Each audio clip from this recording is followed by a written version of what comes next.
بسم اللہ الرحمن الرحیم۔ دوستو جابر ایجوکیشن نیوز میں خوش آمدید۔ دوستو چونکہ عید کے بعد میں پہلی بار ویڈیو بنا رہا اور عید کی چھٹیاں تھی، اس لیے آپ سے معذرت خواہ ہوں، مگر آپ کے ساتھ جڑا رہتا ہوں۔ میری کوشش ہے اور میری کوشش رہے گی کہ جہاں تک ہو سکے میں آپ کو لیے بہتر سے بہتر ویڈیو بناؤں اور آپ کو ایجوکیشن اور جاب کے بارے میں انفارمیشن دو۔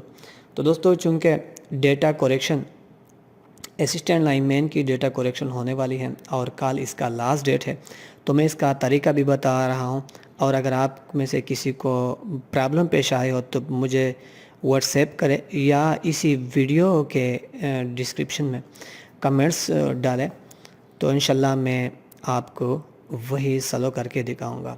تو یہ university of engineering and technology Peshawar کا مین ویب سائٹ ہے، اور یہاں پہ data correction of ALM data correction for assistant lineman has been opened. Candidate must check their eligibility status by clicking on data correction link.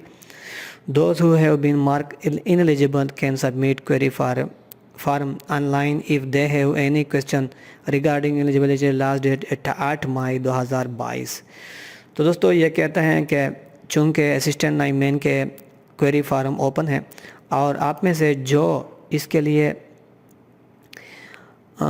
انیلیجبل ہیں تو وہ query form on line submit کر سکتے ہو۔ تو دوستو اس کا طریقہ کار کیا ہے، یہاں پہ type your NIC number to check your status.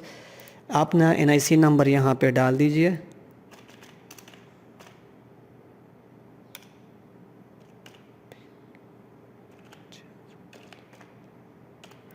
اور پھر سبمٹ پہ کلک کیجئے۔ سبمٹ پہ کلک کرنے کے بعد یہاں پہ assistant lineman roll number slip for the post office will be available خیر 1 week before the test۔ تو دوستو اس کی ٹیسٹ کب ہونے والی ہے اس کے بارے میں بھی میں آپ کو بتاؤں گا، لیکن فی الحال آپ کو بتا رہا ہوں یہ جو ٹھیک مارک دیا ہے اس کا مطلب ہے کہ ریمارکس میں آپ کا کوئی غلطی نہیں، آپ کے پروفائل میں کوئی غلطی نہیں، کوئی ڈیٹا کریکشن نہیں۔ تو دوستو ہمارے ساتھ جڑے رہیے، ہمارے یوٹیوب چینل کو سبسکرائب کریں، اس ویڈیو کو زیادہ سے زیادہ لائک اور شیئر